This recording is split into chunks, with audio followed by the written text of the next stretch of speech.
Hello friends, आज मैं आपको अपनी ही लिखी हुई एक स्टोरी का ऑडियो सुनाऊंगी। तो चलिए स्टार्ट करते हैं।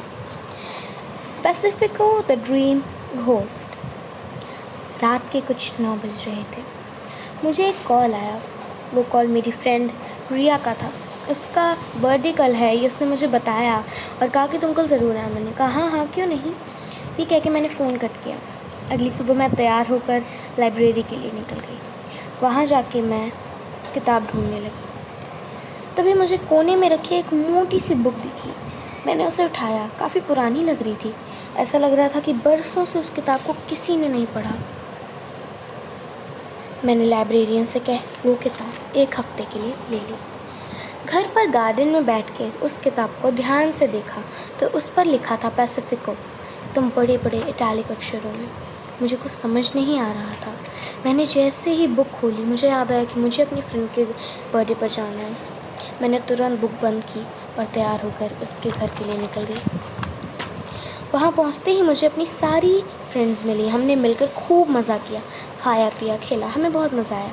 घर वापस आने के बाद इतना थक गई थी कि वो बुक पढ़ना भूल ही गई। अगली सुबह मैंने वो बुक खोली और उसे पढ़ने बैठ गई। उस बुक में एक आदमी के बारे में लिखा था जो पहले किसी हॉस्पिटल में काम करता था।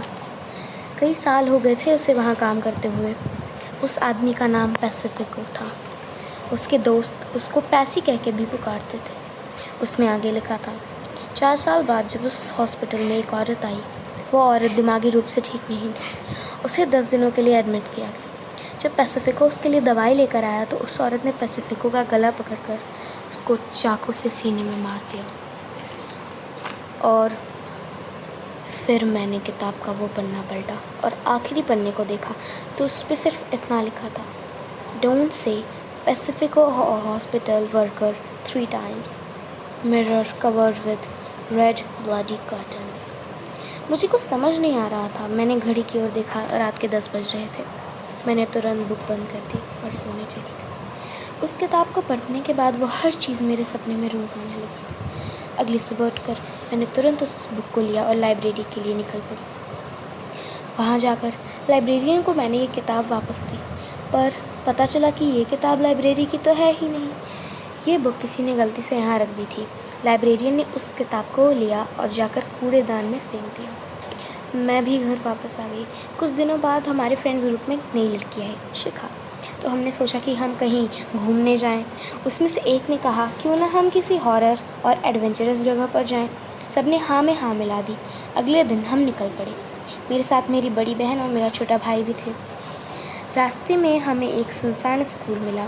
वहाँ कोई नहीं था, पर वो स्कूल बहुत अजीब सा दिख रहा था। हम सब उसको कई देर तक देखते रहे। तभी मेरी फ्रेंड रिया ने कहा क्यों ना हम उसके अंदर चले। हम सब ने कहा ठीक है। सब अंदर चले गए। वहाँ अंदर जाने के लिए बीच में एक अजीब सा पुल था और उसके बगल में खाई। अंदर हमने कुछ क्लासरूम देखे। हर क्लासरूम के ब्लैक बोर्ड पर पैसी लिखा था। मुझे ऐसा लग रहा था कि मैं जहाँ भी जा रही हूँ वहाँ मुझे पैसिफिको ही नज़र आता है। हम सब वहाँ से निकले और उसके आगे हमें एक खंडहर मिला। हम उसके अंदर चले गए। रास्ते में मैंने अपने सारे दोस्तों को उस बुक की पूरी स्टोरी बता दी। आगे चलकर हमें पता चला कि वो खंडहर पहले एक हॉस्पिटल था। मुझे अजीब सा एहसास होने लगा। खंडहर के अंदर जाकर हम सब ने देखा कि हर रूम के बाहर पे लिखा था दम ब्लड से।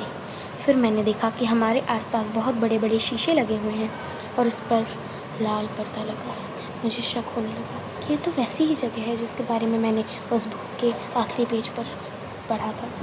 आगे हमें एक सबसे बड़ा शीशा लगा दिखा। मेरी सारी फ्रेंड्स ने कहा चलो तो पैसिफिको हॉस्पिटल वर्कर बोलते हैं ना। मैंने उन्हें बहुत मना किया लेकिन वो नहीं मानी। मैं उनसे थोड़ा पीछे हट गई। ग्रुप में से एक लड़की ने वो शब्द 3 बार बोले और फिर वो पर्दा अचानक से ऊपर उठा। हम सब पीछे आ गए। हम इतना डर गए थे कि किसी के मुँह से एक शब्द भी नहीं निकला। सामने शीशे में एक बेड था जिस पे एक औरत लेटी हुई थी और बगल में पैसिफिको खड़ा था। उसकी आंखों के नीचे खून बह रहा था। उसके सीने में वो चाकू घुसी हुई थी। वो दृश्य अभी भी मेरे दिल में है। उसके सीने में जो चाकू घुसी हुई थी उससे खून ही खून बह रहा था।